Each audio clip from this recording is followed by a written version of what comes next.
Details on the push by House Speaker Nicholas Mattiello to eliminate the state's unpopular car tax. The plan was up for debate tonight at the State House, and we're hearing from those on both sides of the issue.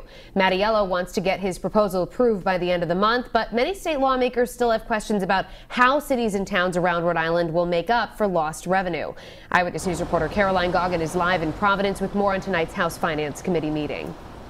Well, Shannon and Steve, the hot topics tonight were money and time. Right now, Rhode Island is projecting a nearly $200 million deficit by the 2019 fiscal year. Not to mention, time is ticking as a new fiscal year is set to begin on July 1st. So a very controversial issue, but nonetheless, some of the state's mayors came out tonight in full support of this car tax plan.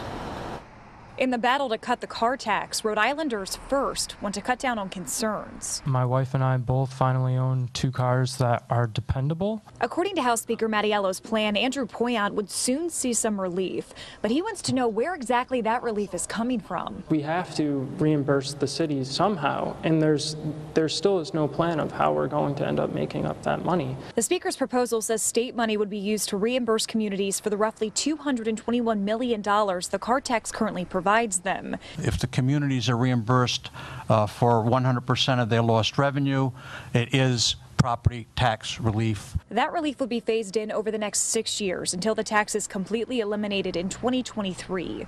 Pledging his support, Providence Mayor Jorge Elorza has started planning.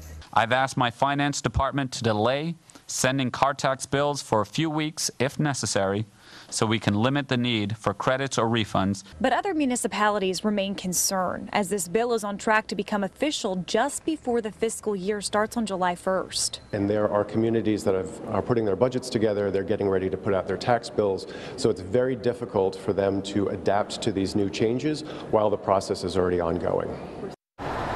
So split testimony tonight before the House Finance Committee. The mayor of Central Falls also pledged his support. But a Warwick resident came up to me after the meeting tonight, and he posed a question to me. This plan has already failed once here in the state of Rhode Island. What's to say it doesn't fail again?